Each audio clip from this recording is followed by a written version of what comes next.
आधे बाउल दही में 4 चम्मच MDH चटनी पुदीना मसाला डाला, स्टर करो, पुदीना चटनी तैयार। MDH चटनी पुदीना मसाला। नमस्कार, मैं हूं सैयद सुहेल और आप देख रहे हैं आपका नंबर 1 शो ये भारत की बात है। उम्मीद करते हैं आप सभी पूरी तरह से फिट होंगे और बहुत बहुत सेहतमंद होंगे। और आइए शुरुआत कर रहे हैं आज की सबसे बड़ी खबर के साथ। आतंकी पाकिस्तान में बहुत डरे हुए हैं और खौफजदा हैं। भारत के एक्शन से आतंकी खौफ में है। प्रधानमंत्री नरेंद्र मोदी आज थे पटना में। प्रधानमंत्री नरेंद्र मोदी का रोड शो पटना में था और ऑपरेशन सिंदूर के बाद से पीएम मोदी को देखने के लिए, उनका स्वागत करने के लिए एक अलग उत्साह और ऊर्जा नजर आई।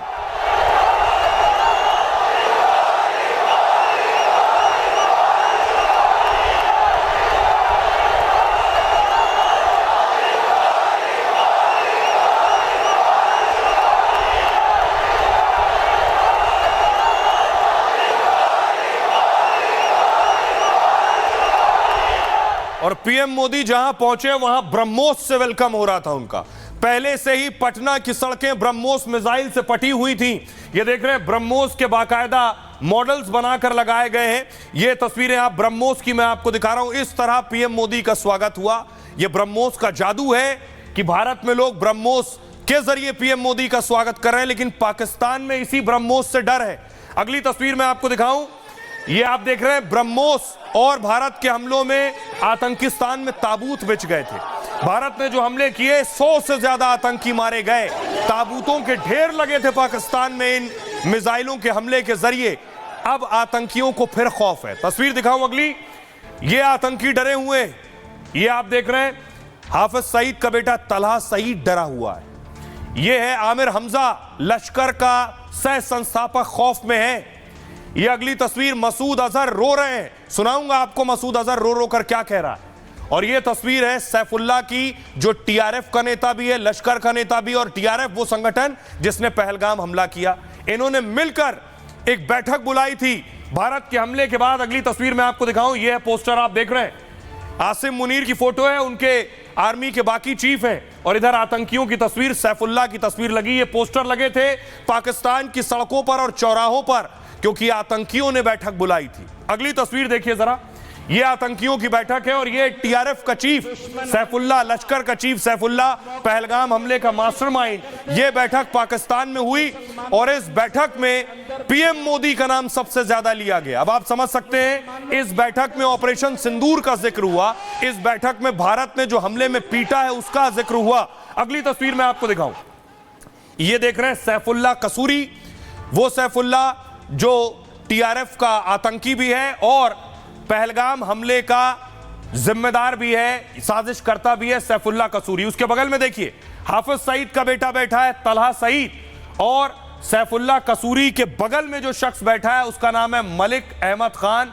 स्पीकर मंत्री है पंजाब प्रांत का। यानी आतंकियों के साथ पाकिस्तान के सियासतदान और राजनेता भी बैठते हैं। और ये दो बड़े आतंकी बैठे हैं जो बता रहे हैं दोनों लश्कर के ही आतंकी हैं, दोनों ही हाफिज सईद के करीबी हैं। अब देखिए जरा, सैफुल्लाह मोदी का ही नाम ले रहा था, टीआरएफ का आतंकी, और आरएसएस बीजेपी का नाम ले रहा था मंच से। हम नरेंद्र मोदी से पूछते हैं, नरेंद्र मोदी का, तो नरेंद्र मोदी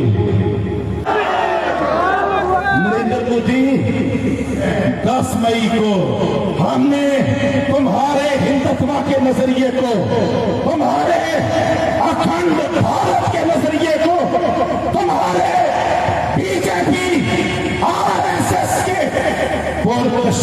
नजरिए को अल्लाह के फजलो करम से 10 मई की सुबह को हमने खलीजे बंगाल में कहो, तो नरेंद्र मोदी, हम नरेंद्र मोदी से पूछते हैं, नरेंद्र मोदी का, तो नरेंद्र मोदी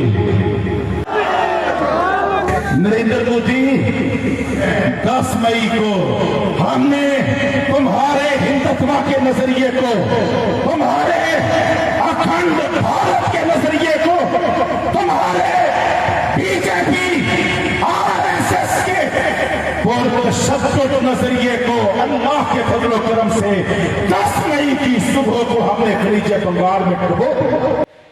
तो आप सुन रहे थे आतंकी सैफुल्लाह को, जो बीजेपी और आरएसएस का नाम भी ले रहा है, उनसे भी खौफ में। अब देखिए इस आतंकी के साथ कौन बैठा था। ये सैफुल्लाह को आप देख रहे हैं, सैफुल्लाह के साथ मरियम नवाज के मंत्री बैठे हैं मलिक, और इधर ये दूसरी तस्वीर देखिए, मरियम के साथ जो बैठे हैं ये मंत्री भी हैं, स्पीकर भी हैं उनकी सरकार में, और ये दूसरी तस्वीर आतंकी के साथ है। ये पाकिस्तान का असली चेहरा है। आतंकियों के जनाजे में इनकी सेना जाती है और आतंकियों के साथ इनके नेता बैठते हैं। ये इनकी असली तस्वीर है। अगली तस्वीर मैं आपको दिखाऊं।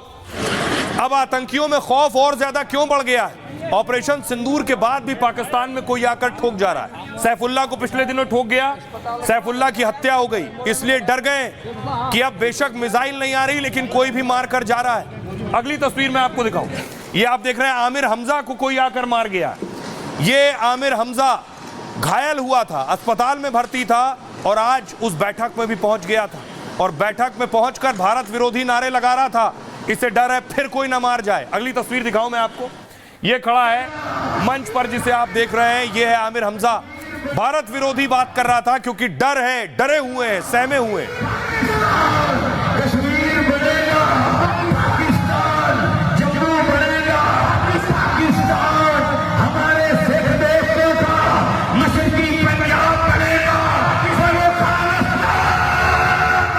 और मेरे भाइयों, अल्लाह अल्लाह, अब जनाब आला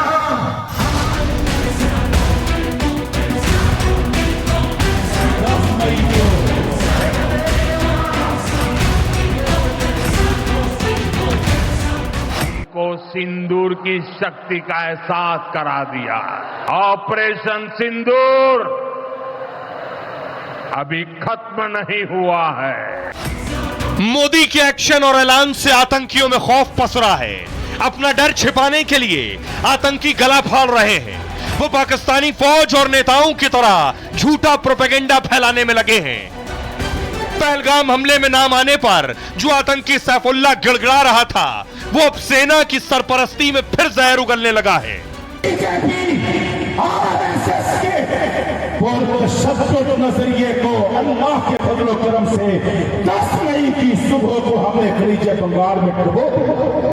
हाफिज सईद के बेटे को भी पता है कि अगला नंबर उसके पिता और बाकी खूंखार आतंकियों का है, इसलिए वो हमेशा पाक फौज की सिक्योरिटी में रहता है, जबकि मसूद अजहर और हाफिज सईद जैसे आतंकी बिल से निकलते ही नहीं। उन्हें डर सता रहा है कि मोदी की नजर भी पड़ी तो अब उनका खात्मा तय है। हम मानते हैं मोदी, तुम मेरे वालिद को निशाना बनाना चाहते हो।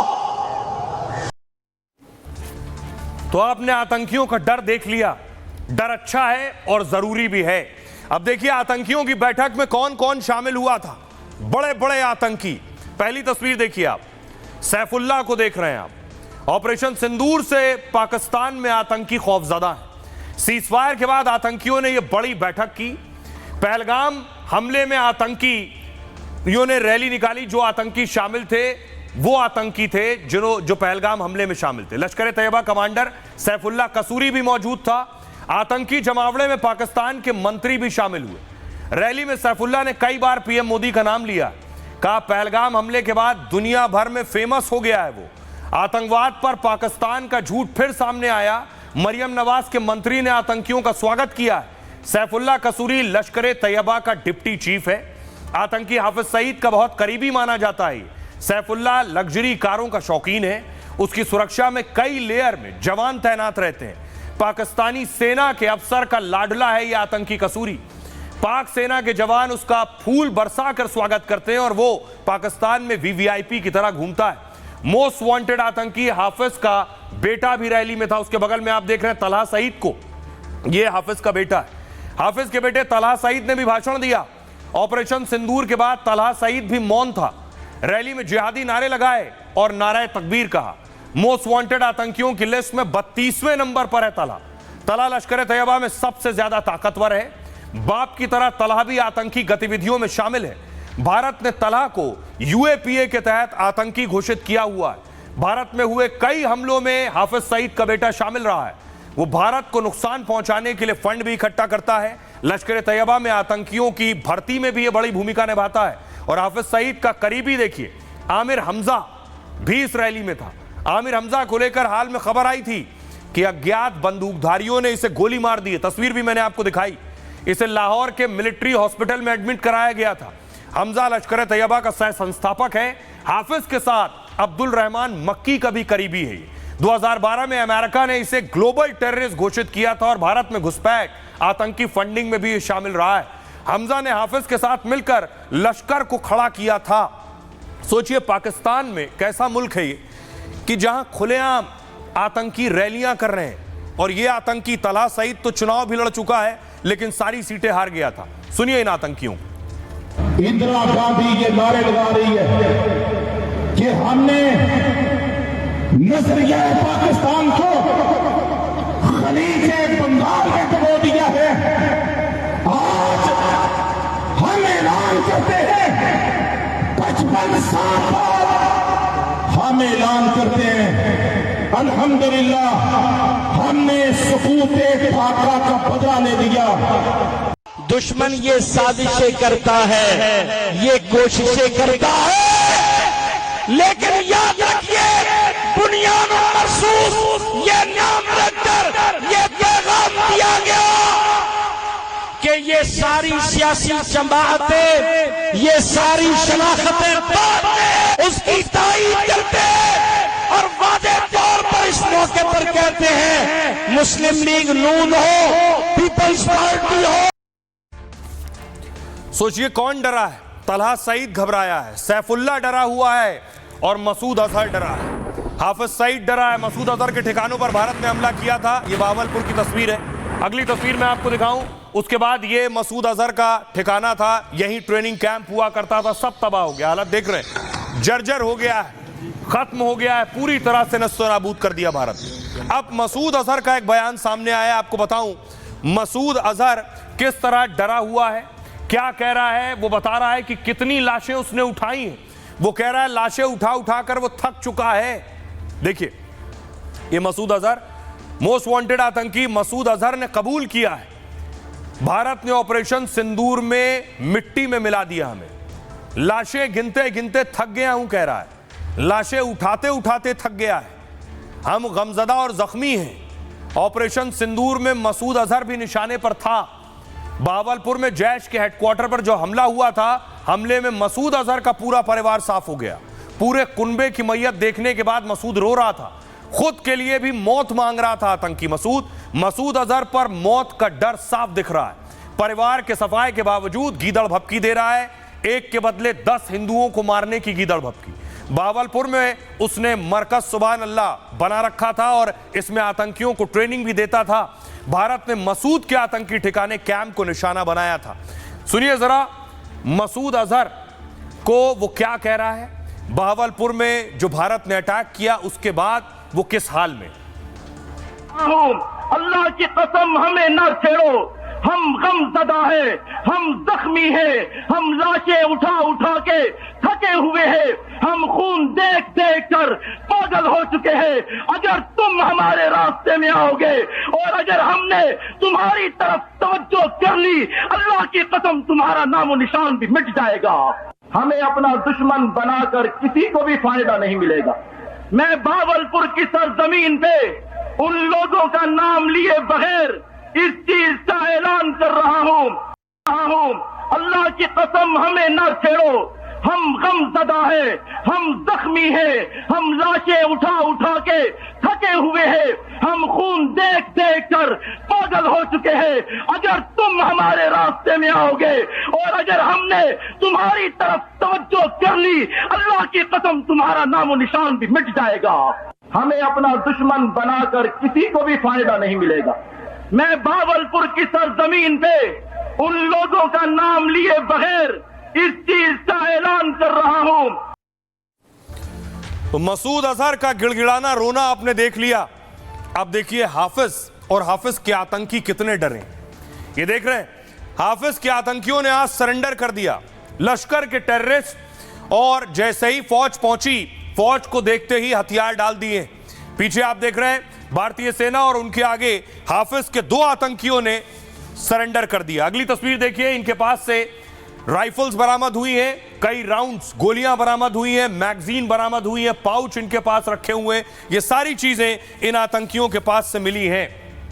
ये खौफ ही है कि पहली बार आप सुन रहे होंगे आतंकी सरेंडर कर रहे हैं, और पहलगाम अटैक के बाद आतंक पर लगातार एक्शन हो रहा है। जंगल से लेकर रिहायशी इलाकों पर सर्च ऑपरेशन चल रहा है, और इस बीच सुरक्षा बलों को शोपिया में आतंकियों का इनपुट मिला। यहां पर एक बाग में आतंकी मूवमेंट की जानकारी मिली थी। इस पर एसओजी ने सीआरपीएफ सेना के साथ ऑपरेशन लॉन्च किया। सुरक्षा बलों ने इनपुट के आधार पर पूरे इलाके को घेर लिया। खुद को घिरा देखकर आतंकवादियों ने सरेंडर कर दिया, और आतंकियों की पहचान इरफान, बशीर, उजैर, सलाम के नाम से हुई है, और इनके पास से भारी मात्रा में गोला बारूद भी बरामद किया गया है। इरफान, उजैर दोनों ही लश्कर तैयबा के हाइब्रिड आतंकी थे। हाइब्रिड आतंकवादी एक स्लीपर सेल की तरह काम करते हैं, और इनका नाम किसी भी आतंकवादी सूची में दर्ज नहीं होता है। आतंकी हमले करने के बाद फिर सामान्य जीवन में लौट जाते हैं, इसलिए ऐसे हाइब्रिड आतंकवादियों को ढूंढना मुश्किल होता है। फिलहाल इरफान, उजैर गिरफ्त में हैं, इनसे बड़े खुलासे हो सकते हैं। प्रधानमंत्री नरेंद्र मोदी पिछले कई दिनों से पाकिस्तान और आतंकियों को भी करारा जवाब दे रहे हैं कि आगे हिमाकत की तो इससे बुरा हाल होगा। सुनिए। हमने आतंक के उन ठिकानों को तबाह किया जिनकी पाकिस्तान ने कल्पना तक नहीं की थी। साथियों, आतंक को पालने वाले पाकिस्तान के पास दुनिया को देने के लिए कुछ भी पॉजिटिव नहीं है। जब से वो अस्तित्व में आए हैं, तब से ही उसने सिर्फ आतंक को पाला है। भारत पर आतंकी हमला हुआ तो दुश्मन को उसकी बड़ी कीमत चुकानी पड़ेगी, और पाकिस्तान समझ ले 3 बार घर में घुस करके मारा है तुम्हें। ऑपरेशन सिंदूर अभी खत्म नहीं हुआ है।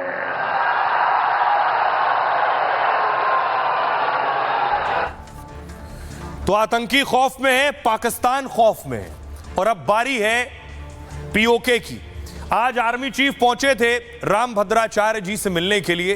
रामभद्राचार्य जी से दीक्षा ली, आप देख रहे हैं तस्वीर। आर्मी चीफ को रामभद्राचार्य से मिले, और इस मुलाकात में रामभद्राचार्य ने आर्मी चीफ से गुरुदक्षिणा मांग ली। और देखिए गुरुदक्षिणा में क्या मांगा है। यह तस्वीर आप पीओके की देख रहे हैं। पीओके में प्रोटेस्ट हो रहा है, पाकिस्तान के खिलाफ लोग प्रदर्शन कर रहे हैं। ये जो दहशत गर्दी है, ये जो दहशत गर्दी है, ये जो दहशत गर्दी है, ये जो मारामारी है, ये जो दहशत गर्दी है। जगत गुरु रामभद्राचार्य ने भी आर्मी चीफ से कहा कि उन्हें गुरु दक्षिणा में पाकिस्तान अधिकृत कश्मीर यानी पीओके चाहिए। सुनिए। उन्होंने मुझसे वह राम मंत्र की दीक्षा ली, जो दीक्षा ले सीता जी से जो मंत्र लेकर हनुमान जी ने लंका पर विजय प्राप्त की थी, वही दीक्षा मैंने दी।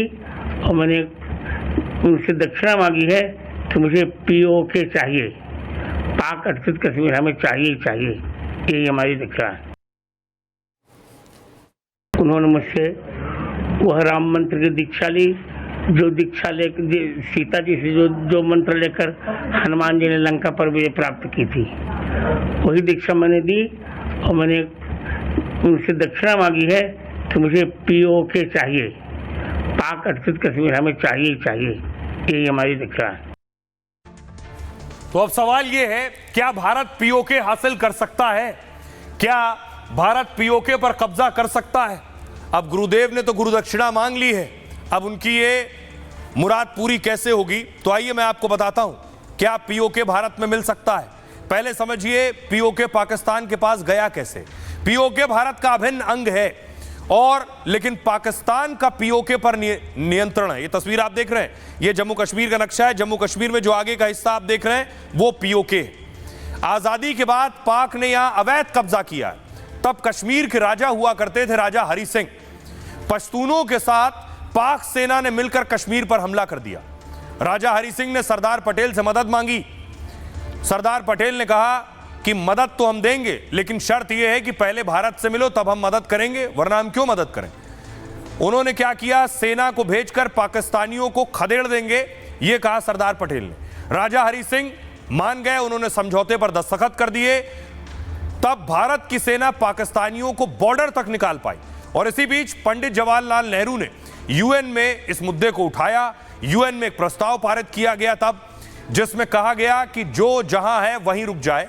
यूएन ने कश्मीर में जनमत संग्रह कराने का प्रस्ताव रखा। पाकिस्तान तो इस पर राजी हो गया, लेकिन भारत ने इसको लेकर एक शर्त रखी। शर्त यह कि जब तक पाकिस्तानी भारत की सरजमीन नहीं छोड़ देते, यानी पीओके में जो पाकिस्तानी घुसे हैं वो जब तक उसे खाली नहीं कर देते तब तक लोगों से कोई राय नहीं ली जाएगी। इस तरह पाकिस्तान ने पीओके पर कब्जा कर लिया। अब सवाल यह है कि पीओके भारत को कैसे मिलेगा। एक विकल्प क्या है, संयुक्त राष्ट्र। पूरा मामला संयुक्त राष्ट्र के फैसले की वजह से उलझ गया है। इस वजह से यूएन में इस पर बातचीत हो सकती है। पीओके के मुद्दे में संयुक्त राष्ट्र मध्यस्थ की भूमिका निभाता है। यूएन में दोनों पक्षों में पहले कई बार बात हुई है, लेकिन इसका कोई नतीजा नहीं निकला है। दूसरा तरीका, पीओके में पाकिस्तान का भारी विरोध पहले से हो रहा है। पाक सरकार पाक सेना के खिलाफ गुस्सा है और लोग अपने संसाधनों के गलत इस्तेमाल का आरोप भी लगाते हैं। पीओके के लोग पाकिस्तान के साथ नहीं रहना चाहते हैं। ऐसे में जनमत संग्रह से पीओके भारत का हिस्सा हो सकता है। तीसरा तरीका, भारत पाकिस्तान से सिर्फ पीओके पर बात करना चाहता है। आतंकवाद और पीओके के मुद्दे पर भी बात को तैयार है, लेकिन पाकिस्तान पीओके को भारत को सौंपने को राजी नहीं। पाकिस्तान के नेताओं ने बार बार ऐसे बयान दिए हैं। भारत इस मुद्दे में तीसरे पक्ष की मध्यस्थता नहीं चाहता है। अब बचा तीसरा और आखिरी रास्ता, चौथा और आखिरी रास्ता। भारत पीओके को सीधा वापस नहीं ले सकता क्योंकि यह एक जटिल अंतर्राष्ट्रीय विवाद है। अब यही रास्ता बचा है। पाकिस्तान कभी भी इसके लिए राजी नहीं होगा। सारे विकल्प काम ना आने पर युद्ध ही अंतिम रास्ता है कि पीओके में घुस कर लेने की जरूरत है। रक्षा मंत्री राजनाथ सिंह ने आज पीओके पर बयान दिया है कि पीओके तो हम लेकर रहेंगे। सुनिए। अब जब भी बात होगी केवल आतंकवाद पर बात होगी, पीओके पर बात होगी और किसी दूसरे मुद्दे पर पाकिस्तान के साथ बात नहीं होगी। साथियों, मैं मानता हूं कि आज पाक ऑक्युपाइड कश्मीर के लोग हमारे अपने हैं। आप मानते हैं ना? पाक ऑक्युपाइड कश्मीर के लोग वो हमारे अपने हैं, हमारे परिवार का हिस्सा है और हमें विश्वास है कि प्रेम, एकता और सत्य के मार्ग पर चलकर वह दिन दूर नहीं जब हमारा ही अंग पीओके स्वयं लौटकर कहेगा, मैं भारत हूं, भारत ही हूं, मैं वापस आऊंगा। और वापस आया हूं। अब सवाल यह है, क्या भारत घुसकर पीओके के अंदर घुसकर हासिल कर सकता है?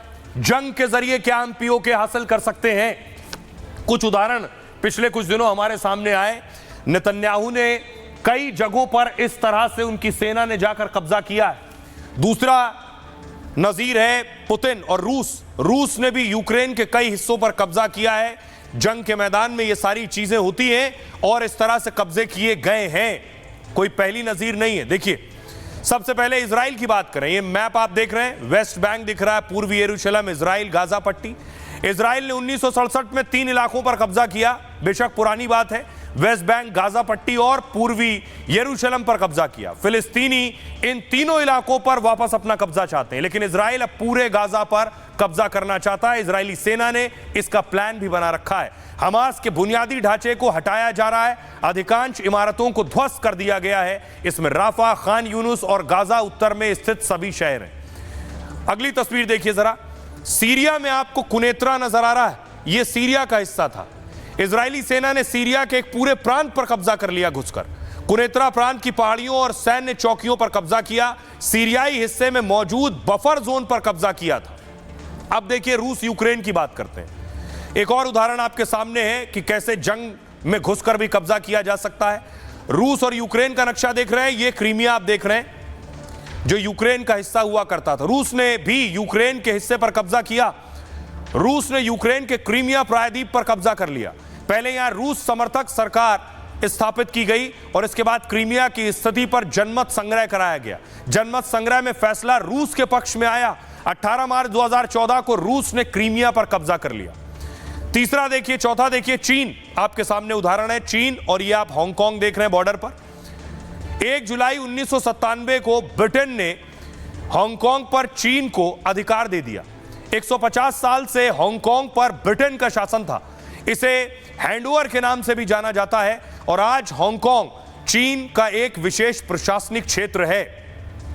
तो ये उदाहरण हमारे सामने है जो बता रहे हैं कि किस तरह से भारत भी ऐसा कर सकता है। क्या सुनिए डिफेंस एक्सपर्ट क्या कह रहे हैं इस बारे में।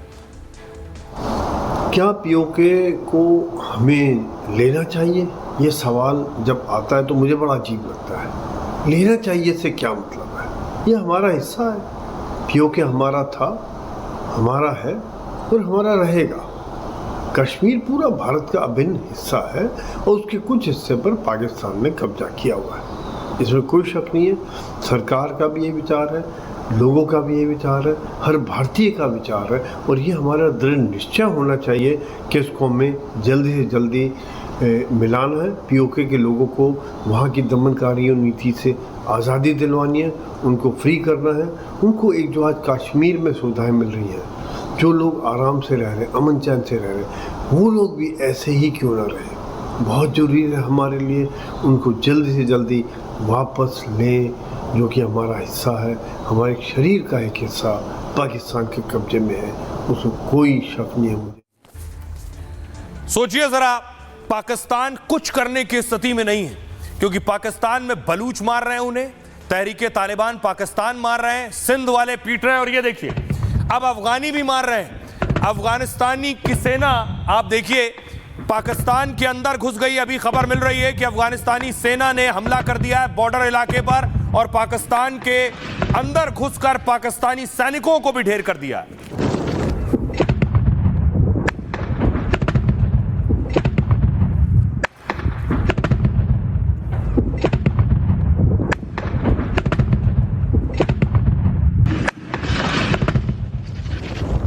तो पाकिस्तान के हालात बद से बदतर हैं। पाकिस्तान के पास इकलौता पंजाब का हिस्सा है जो ठीक ठाक स्थिति में है, बाकी चाहे बलूचिस्तान हो, सिंध हो या खैबर पख्तूनवा हो, सब जगह बुरे हाल हैं। और पीओके में भी वही स्थिति है। क्या हुआ, अफगान सेना ने क्या किया है? भारत से तनाव के बीच पाकिस्तान की टेंशन बढ़ गई है। अफगानिस्तान की सेना ने पाकिस्तान में हमला किया, घुसकर हमला किया है। दोनों ओर से जमकर गोलीबारी हुई है। गोलीबारी में कई पाकिस्तानी सैनिकों की मौत का दावा है। पाक अफगान सीमा पर जंग जैसे हालात बन गए हैं। चाघी इलाके में अफगानी सैनिकों ने धावा बोला है। यह इलाका बलूचिस्तान में डूरंड लाइन के पास स्थित है। डूरंड लाइन जो है पाकिस्तान और अफगानिस्तान का बॉर्डर है। डूरंड लाइन को ही बॉर्डर कहते हैं। यहीं से अफगान सैनिकों ने पाकिस्तान में प्रवेश किया है। पाकिस्तान को कई मोर्चे पर जंग लड़नी पड़ रही है। बलूचिस्तान लिबरेशन आर्मी पहले से हमला कर रही है। तहरीके तालिबान भी पाक सेना को टक्कर दे रही है और इस स्थिति में पाकिस्तान पूरी तरह से घुटनों पर आ गया है। अब सोचिए जरा, पाकिस्तान में आलम यह हो गया है कि उनके एयरपोर्ट पर पानी तक नहीं है। यानी खाने को मोहताजी थी, पानी की भी मोहताजी। ये पाकिस्तान का बड़ा एयरपोर्ट कराची एयरपोर्ट है। इस एयरपोर्ट पर पाकिस्तान की एक एक्ट्रेस पहुंची। एक्ट्रेस वहां के वॉशरूम में गई तो उन्होंने बताया उसका हाल कि यहां एयरपोर्ट में पानी तक नहीं आ रहा है। सुनिए जरा।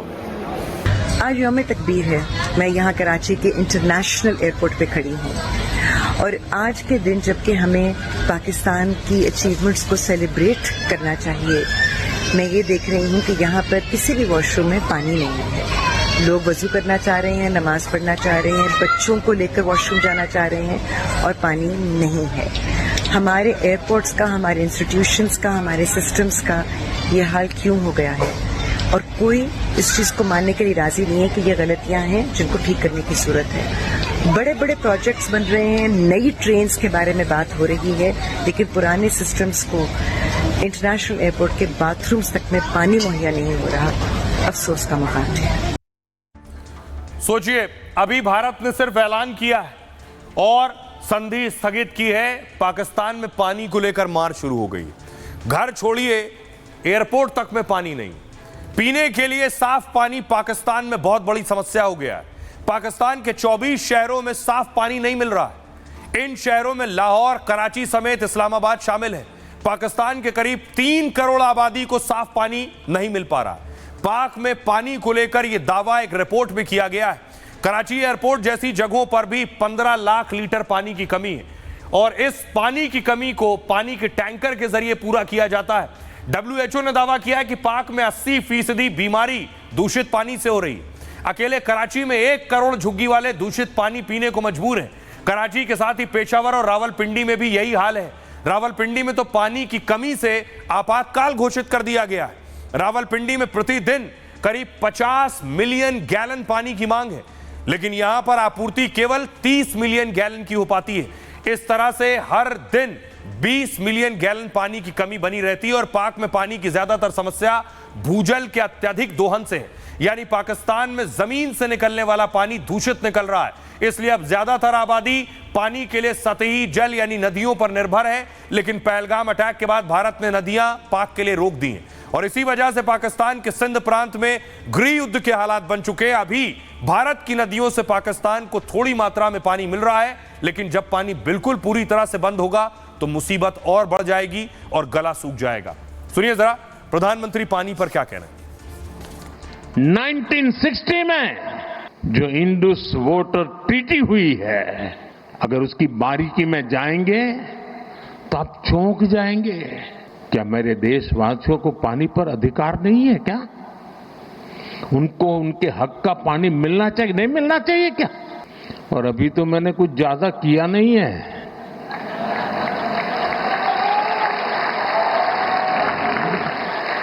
अभी तो हमने कहा है कि हमने इसको एबेंस में रखा है, वहां पसीना छूट रहा है और हमने डैम थोड़े खोल करके सफाई शुरू की। जो कूड़ा कचरा था वो निकाल रहे हैं। इतने से वहां फ्लड आ जाता है। अब सोचिए, जो पाकिस्तान में हालात बने हुए हैं उससे खुद शहबाज शरीफ डरे हुए हैं। शहबाज शरीफ विदेश के दौरों पर हैं, बातचीत कर रहे हैं और मदद भी मांग रहे हैं, पैसा भी मांग रहे हैं, हथियार भी मांग रहे हैं और विदेश में जाकर अपील कर रहे हैं कि भारत से कोई बात करवा दे, भारत से कैसे हालात सामान्य हो जाएं, कैसे हम बातचीत की टेबल पर आ जाएं। भारत से पिटने के बाद शहबाज दुनिया के दौरे पर निकले। तुर्की, अजरबैजान जैसे मित्र देशों में जीत का झूठ फैला रहे हैं। इसके अलावा ईरान, तजाकिस्तान जैसे मुस्लिम देश भी जा रहे हैं। वो इस दौरे के पीछे मकसद पाक के लिए समर्थन हासिल करना है। अब शहबाज शरीफ ने खुद ही भारत से अपनी हार कबूल कर ली। तुर्की में कार्यक्रम के दौरान शहबाज शरीफ का भाषण हुआ। इसी भाषण में उन्होंने कहा 9-10 मई को हमारी बड़ी तैयारी थी, भारत को बड़ा जवाब देने का हमारी तरफ से फैसला भी कर लिया गया था। तय किया था कि फज्र की नमाज यानी सुबह की नमाज के बाद पाक सेना हमला कर देगी। सेना का नेतृत्व हमारे फील्ड मार्शल असीम मुनीर कर रहे थे, लेकिन उससे पहले ही भारत ने ब्रह्मोस से हमला कर दिया। यानी कह रहे हैं हम तो तैयार बैठे थे, लेकिन भारत ने उससे पहले ही पीट दिया और हमले में भारत की तरफ से कई राज्यों को टारगेट किया गया। यानी खुद शहबाज शरीफ ने माना कि भारत से बड़ा हमला हुआ भारत की तरफ से। और इस भाषण के दौरान तुर्की, अजरबैजान के राष्ट्रपति भी मौजूद थे। सुनिए प्रधानमंत्री नरेंद्र मोदी क्या कह रहे हैं। शहबाज कई बार बातचीत का जिक्र कर चुके हैं। अगर पाकिस्तान से बात होगी तो टेररिज्म पर ही होगी। अगर पाकिस्तान से बात होगी तो पाक ऑक्युपाइड कश्मीर पीओके उस पर ही होगी। प्रिय देशवासियों, आज बुद्ध पूर्णिमा है। भगवान बुद्ध ने हमें शांति का रास्ता दिखाया है। शांति का मार्ग भी शक्ति से होकर जाता है। मानवता शांति और समृद्धि की तरफ बढ़े, हर भारतीय शांति से जी सके, विकसित भारत के सपने को पूरा कर सके, इसके लिए भारत का शक्तिशाली होना बहुत जरूरी है और आवश्यकता पड़ने पर इस शक्ति का इस्तेमाल भी जरूरी है। अब देखिए, प्रधानमंत्री नरेंद्र मोदी को आपने सुना, पीएम मोदी पटना के 2 दिन के दौरे पर हैं। प्रधानमंत्री पटना में थे, रोड शो किया उन्होंने और बीजेपी नेताओं के साथ आज बैठक भी करने वाले हैं। खबर यह है, बीजेपी के लगभग कई बड़े नेताओं के साथ बैठक होगी। बिहार में इसी साल चुनाव है। अंत में बिहार के लोगों से हमने पूछा कि ऑपरेशन सिंदूर के बाद बिहार चुनाव की तस्वीर क्या होगी, बिहार चुनाव के नतीजों की तस्वीर क्या होगी। तो सुनिए लोग क्या कह रहे हैं। नरेंद्र मोदी ने बड़ा जोश और जुनून के साथ उन्होंने बोला था कि क्या धर्म है। इन्होंने धर्म बता कर मारा, उनके घर में घुस कर मारने का कार्य किया है और आगे भी उनकी अगर जरूरत होगी उनके रोंगटे खड़े हो जाएंगे। बिहार चुनाव में क्लियर है, भाजपा की जीत हो रही है। भाजपा 225 सीट ला रही है एकदम। उन्होंने धर्म पूछा था, लेकिन नरेंद्र मोदी ने उनके कर्म पूछ करके पाकिस्तान में घुस करके उन लोगों को मारा है और बिहार का पूरे देश में इसका असर है और सभी लोगों ने, पूरे देश की जनता ने नरेंद्र मोदी को चाहता है। बीजेपी अपने विकास और सुशासन से 243 के 243 सीट यहाँ लाएंगे। विपक्ष का सुपड़ा साफ हो जाएगा। मोदी जी वो कर दिखाए जो पूरे देश को उम्मीद था कि पाकिस्तान को करारा जवाब देना है, दुश्मनों को करारा जवाब देना है और पीओके भी आपकी लेकर आना है। हाल में ही ऑपरेशन सिंदूर का मतलब सब लोग देख चुके हैं, किस तरह से पाकिस्तान को मतलब मुंह तोड़ जवाब दिया गया, मुंह की खानी पड़ी। इस बार बिहार में 225 सीट 242 आएगा। क्यों ऐसा क्यों? क्योंकि उन्होंने जो काम किया है हमारे मोदी जी और नीतीश कुमार, बिहार को पूरा बदल दिया, पूरा विकास, हर तरफ विकास हो रहा है। और आइए खबरों में आगे बढ़ते हैं। आज दिल्ली से एक खबर सामने आई। देश की राजधानी दिल्ली में बवाल हो गया। बकरे पर यह बवाल हुआ है। बकरीद आ रही, उससे पहले आपको बताऊं, यह वो सोसाइटी है जहां हंगामा हुआ। दिल्ली की यह सोसाइटी है। दावा यह है कि इसी सोसाइटी में बकरे के नाम पर हंगामा हुआ। अगली तस्वीर मैं आपको दिखाऊं, यह तस्वीर है जिस वक्त यह लड़ाई झगड़ा हुआ। स्थानीय लोगों में लड़ाई हुई, बताया गया कोई बकरीद के लिए बकरा लाया था और उसके बाद यहां मार शुरू हो गई।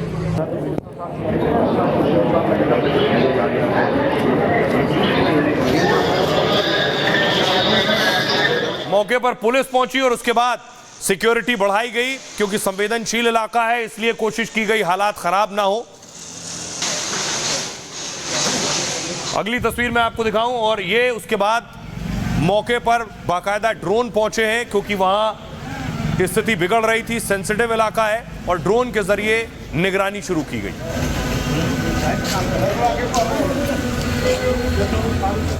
आइए अब आपको बताऊं हुआ क्या, क्या स्थिति थी वहां पर, आखिर बकरे को लेकर क्यों लड़ाई शुरू हो गई।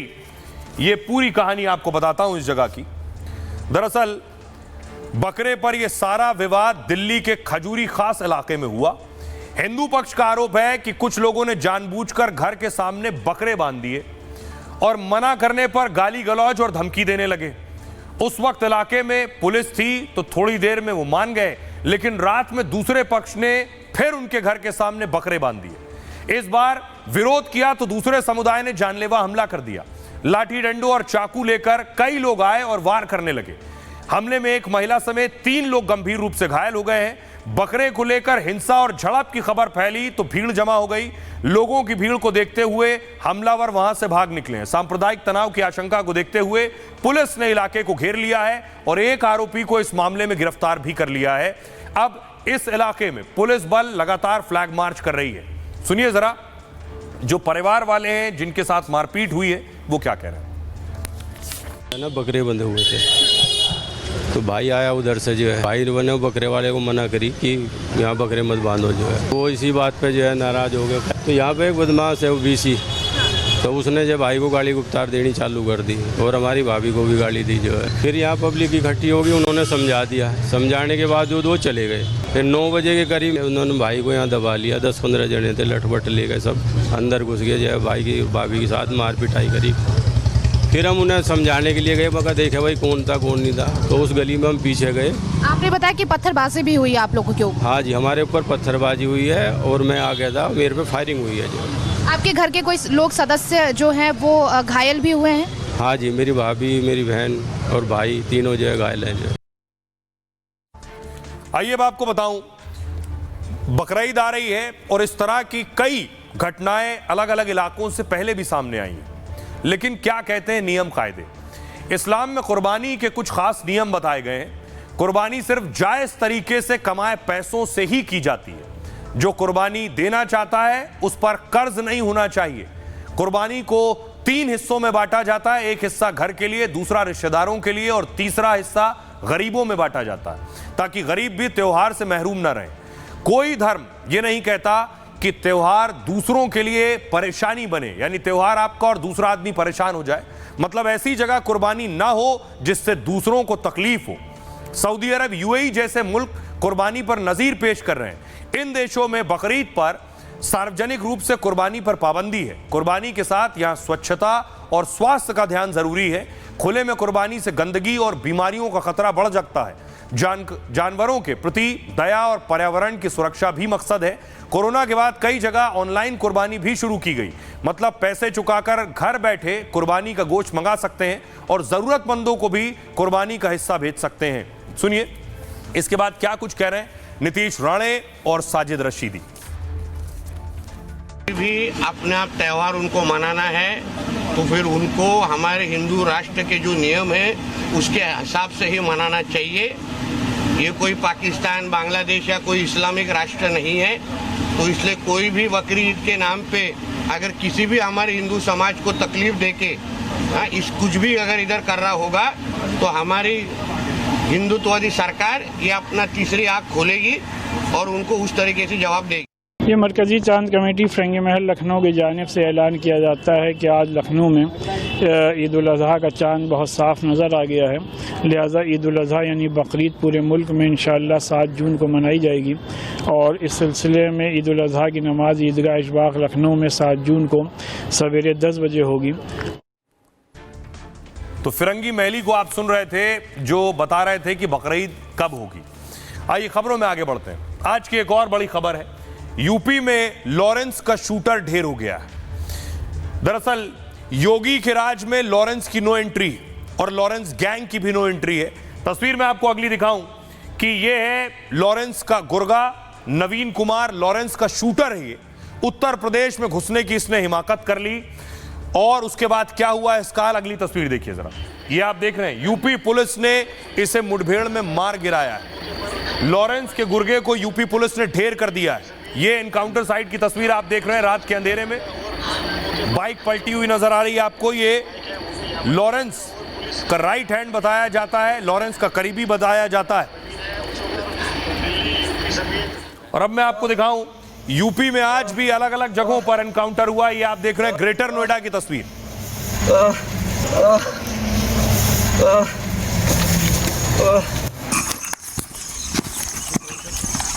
ये बांदा की तस्वीर आप देख रहे हैं पुलिस के कंधों पर।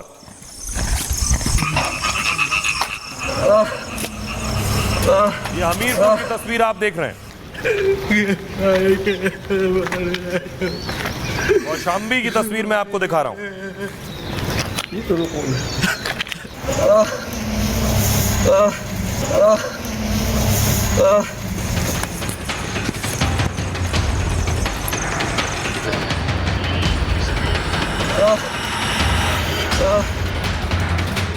यूपी में अपराधियों का इलाज और योगी की गाज जारी है। अपराधी चाहे लॉरेंस गैंग का सदस्य हो या उसका शार्प शूटर, योगी की पुलिस सबका ताबड़तोड़ हिसाब कर रही है। हापुड़ में लॉरेंस का एक करीबी कानून को चुनौती दे रहा था तो योगी की पुलिस ने उस नामी बदमाश का एनकाउंटर कर दिया और पैगाम दे दिया कि लॉरेंस गैंग चाहे कितना ही खतरनाक क्यों ना हो, उत्तर प्रदेश में वो पैर नहीं जमा सकता। बाकी अपराधियों के लिए भी योगी का संदेश साफ है, कानून को जिसने हाथ में लेने की कोशिश की वो अपने पैरों पर खड़ा भी नहीं हो सकता है। अब देखिए जरा लॉरेंस के शूटर के बारे में मैं आपको बताऊं जिसको यूपी की पुलिस ने, योगी की पुलिस ने ठोका है। ये नवीन की तस्वीर आप देख रहे हैं उधर। यूपी एसटीएफ को लॉरेंस के शार्प शूटर नवीन की तलाश थी। लॉरेंस गैंग के कुख्यात अपराधी पर 20 से ज्यादा संगीन केस थे। खतरनाक हथियारों से लैस नवीन पुलिस को चकमा दे देता था। पत्नी की डिलीवरी के चलते उसे 4 साल पहले पैरोल मिली थी, लेकिन फिर सरेंडर करने के बजाय फरार हो गया। ये यूपी से दिल्ली और हरियाणा तक लॉरेंस का गैंग बढ़ा रहा था। इस बार एसटीएफ को नवीन के हापुड़ में होने की जानकारी मिली। रात के अंधेरे में जाल बिछाकर नवीन की घेराबंदी की गई। पुलिस को देखते ही लॉरेंस के शूटर ने फायरिंग शुरू कर दी और पुलिस और शूटर के बीच 2 घंटे तक एनकाउंटर चला है। शूटर और उसके साथी ने पुलिस पर कई राउंड गोलियां चलाई हैं। बुलेट प्रूफ जैकेट होने की वजह से दरोगा और सिपाही तो बच गए, लेकिन पुलिस की गोली शूटर के सीने में लगी और वो ढेर हो गया। नवीन सालों से लॉरेंस बिश्नोई गैंग का सक्रिय सदस्य था। वो हिस्ट्री शीटर हाशिम बाबा के साथ मिलकर बड़े अपराध करता था। दिल्ली एनसीआर में उसने कई हाई प्रोफाइल लोगों को निशाना बनाया था। 3 साल पहले दिल्ली में 50 लाख की सोने की लूट भी इसी ने की थी। नवीन कसाना 2011 के गुरुग्राम डबल मर्डर का भी ये आरोपी था। नवीन पर हत्या, अपहरण से लेकर डकैती और मकोका तक के केस थे। गाजियाबाद के रहने वाले नवीन को 2 मामलों में सजा भी हो चुकी थी, लेकिन पुलिस और जांच एजेंसियों को यह बार-बार चकमा दे रहा था। आइए आपको सुनवाऊं, सुनिए जरा क्या कुछ कह रही यूपी एसटीएफ। नोएडा एसटीएफ और दिल्ली स्पेशल सेल की ज्वाइंट टीम थी जिनको ये इनपुट मिला था कि एक लॉरेंस बिश्नोई गैंग का एक एक्टिव गैंग मेंबर जो कि दिल्ली के फर्श बाजार के मर्डर के मुकदमे में वांछित है, उसमें मौका भी लगी सनसनी के लिए घटना थी, उसमें वांछित चल रहा है। उस सूचना पे जब टीम ने उसको इंटरसेप्ट करने की कोशिश की तो उसने फायर किया, जिसमें सेल्फ डिफेंस में कंट्रोल तरीके से टीम ने भी फायर किया, जिसमें वो इंजर्ड हुआ, जिसको इलाज के लिए अस्पताल भेजा गया जहाँ पे वो मृत्यु हुई। बस इनपुट ये था कि यहाँ कोई बड़ी घटना करने की फिराक में थी। इस पे नवीन पे करीब। आइए खबरों में आगे बढ़ते हैं। आपको लिए चलता हूं बिहार में आकाश यादव पर एक्शन हो गया। आकाश यादव, तेज प्रताप की जिसके साथ तस्वीर आई थी उसके भाई पर भी एक्शन हो गया है। यह तस्वीर आप देख रहे हैं, तेज प्रताप की ऐश्वर्या से शादी की। अगली तस्वीर मैं आपको दिखाऊं, यह तस्वीर आप देख रहे हैं तेज प्रताप की अनुष्का यादव के साथ करवा चौथ की तस्वीरें, जिसके बाद हंगामा और बवाल हुआ। दूसरी तस्वीर मैं आपको दिखाऊं, यह आप देख रहे हैं तेज प्रताप की तस्वीर अनुष्का यादव के भाई के साथ। जो बाद में तस्वीर दिखाई तेज प्रताप की अनुष्का के साथ, यह उनके भाई की तस्वीर थी।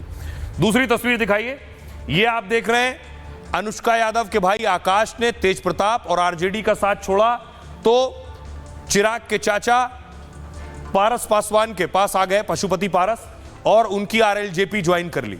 अब इन्हें यहां से भी निकाल दिया गया। अगली तस्वीर में आपको दिखाऊं, इन्हें निकाले जाने का लेटर आ गया है। क्या लालू प्रसाद यादव के दबाव में उन्हें निकाल दिया गया है?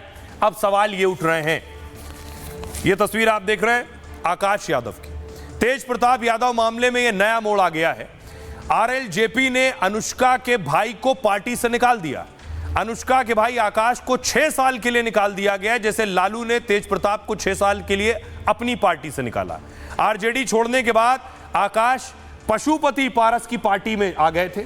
पशुपति पारस ने उन्हें छात्र आरएलजेपी का राष्ट्रीय अध्यक्ष बनाया था।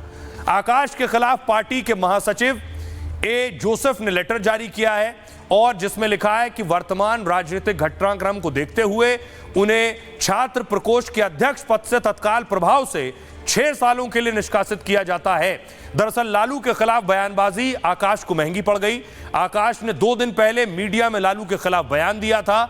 उन्होंने तेज प्रताप और अपनी बहन अनुष्का के रिश्तों का बचाव किया था। कहा था 2 परिवारों के बीच का मामला है, इज्जत नीलाम नहीं होनी चाहिए। आकाश ने तेज के खिलाफ लालू की कार्रवाई पर भी सवाल उठाए थे। आकाश यादव ने इशारों में तेजस्वी पर भी हमले किए थे, जिसके बाद से लगने लगा था कि पशुपति पारस एक्शन ले सकते हैं, क्योंकि पशुपति की पार्टी आरएलजेपी इन दिनों इंडी अलायंस में शामिल है। और इस बीच आज तेज प्रताप और ऐश्वर्या मामले की सुनवाई भी हुई कोर्ट में।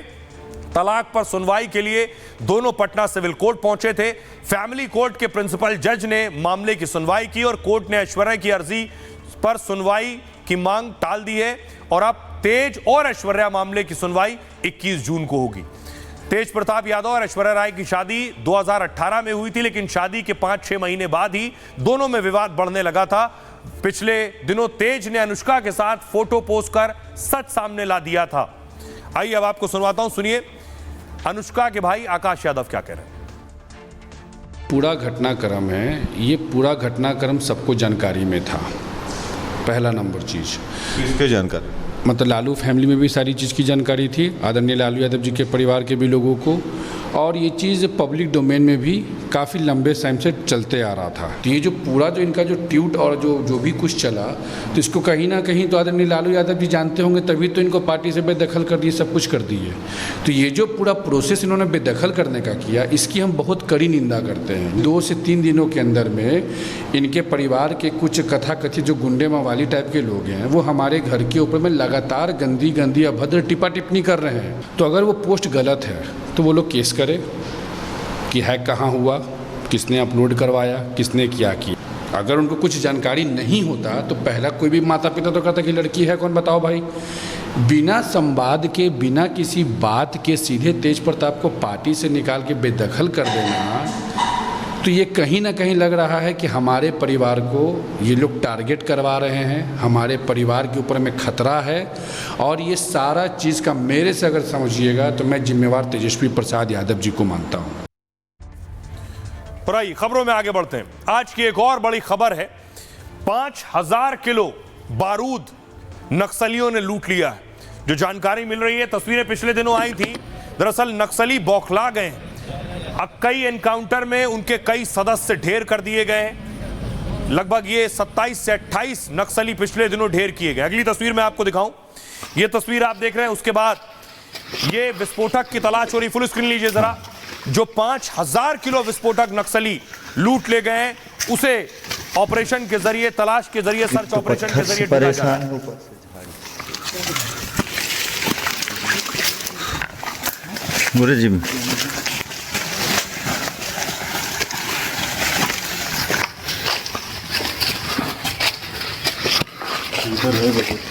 हाँ,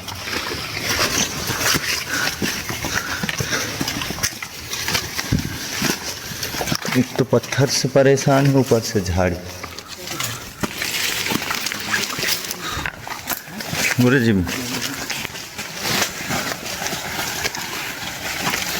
ये जंगल की स्थिति आप देख सकते हैं। इस तरह के घने जंगल जहां आतंकी होते हैं, वहां इनकी तलाश की जा रही है। और जो बारूद लूट कर ले गए हैं, उसकी तस्वीर मैं आपको दिखाऊं।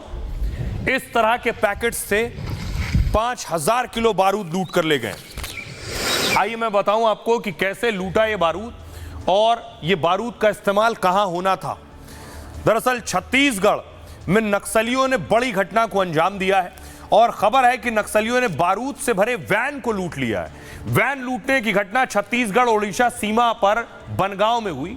वैन में 5000 किलो बारूद था, जो 25-25 किलो के 200 पैकेट में था।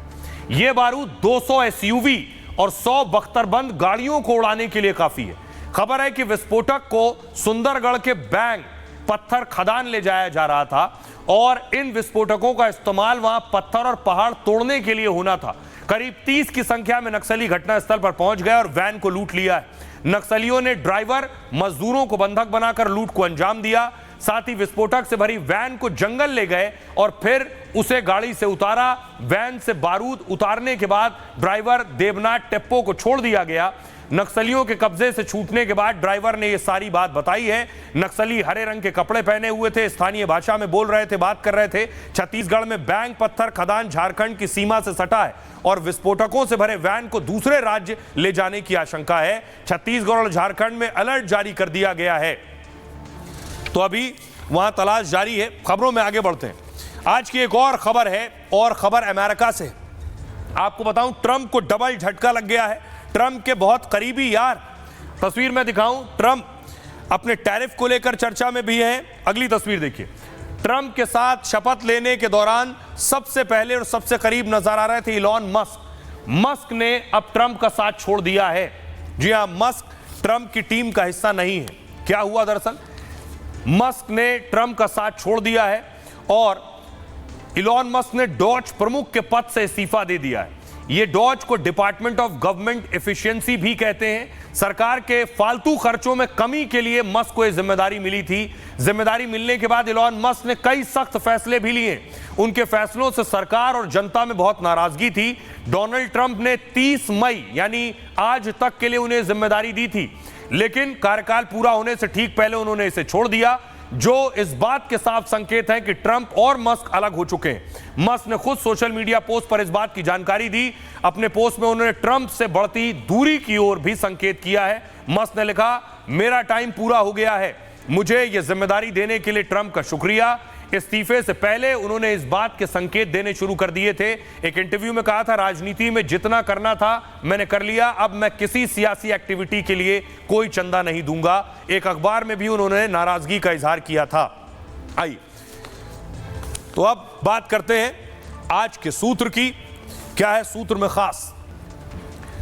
जो बुरे वक्त से डर जाते हैं, ना उन्हें कामयाबी मिलती है, ना इतिहास में जगह। मतलब मुश्किल हालात में भी अपने लक्ष्य पर अडिग रहना चाहिए। यह सूत्र दिया था भारत के महान योद्धा महाराणा प्रताप ने। 1540 में राजस्थान के मेवाड़ में जन्मे महाराणा प्रताप ने अपनी वीरता और संघर्ष से मिसाल पेश की। मेवाड़ के राजा रहे महाराणा प्रताप ने कभी अकबर की गुलामी स्वीकार नहीं की। वो जंगल में रहे, घास की रोटी तक खाई, लेकिन कभी हार नहीं मानी। 1576 का हल्दी घाटी का युद्ध महाराणा प्रताप की अदम्य वीरता और साहस का प्रमाण है। 20,000 सैनिकों के साथ उन्होंने मुगलों की 85,000 की सेना का सामना किया। भीषण युद्ध में दोनों तरफ के 15,000 से ज्यादा सैनिक मारे गए, लेकिन अकबर की सेना न महाराणा प्रताप को हरा पाई और न ही उन्हें पकड़ पाई। महाराणा प्रताप 208 किलो का वजन लेकर जंग के मैदान में उतरते थे। उनका भाला 81 किलो का था। उनकी छाती का कवच 72 किलो का था। 7.5 फीट लंबे महाराणा प्रताप का खुद का वजन 110 किलो था। चेतक घोड़े पर सवार होकर जब वो उतरते तो दुश्मन दहल उठता था। एक युद्ध में मुगल सेना महाराणा प्रताप को पकड़ने के लिए पीछे लगी थी। तब महाराणा प्रताप का घोड़ा चेतक एक छलांग में 26 फीट का नाला लांघ गया था, जिसे मुगल पार नहीं कर पाए और फिर कभी महाराणा प्रताप को पकड़ नहीं सके। कहते हैं कि महाराणा प्रताप की मौत की खबर सुनकर अकबर भी रो पड़े थे। अपनी वीरता और संघर्ष से उन्होंने कई पीढ़ियों को जिंदगी के कई अहम सूत्र दिए। उनमें से एक था, समय बहुत बलवान होता है, वो राजा को भी घास की रोटी खिला सकता है। इसलिए अच्छे समय में अपने कर्म इतने मजबूत कर लीजिए कि बुरा वक्त आए तो वो भी अच्छा बन जाए। बहरहाल ये भारत की बात है में इतना ही। आप अपना और अपनों का बहुत बहुत ख्याल रखिए। रुक रहे हैं एक छोटे से ब्रेक के लिए।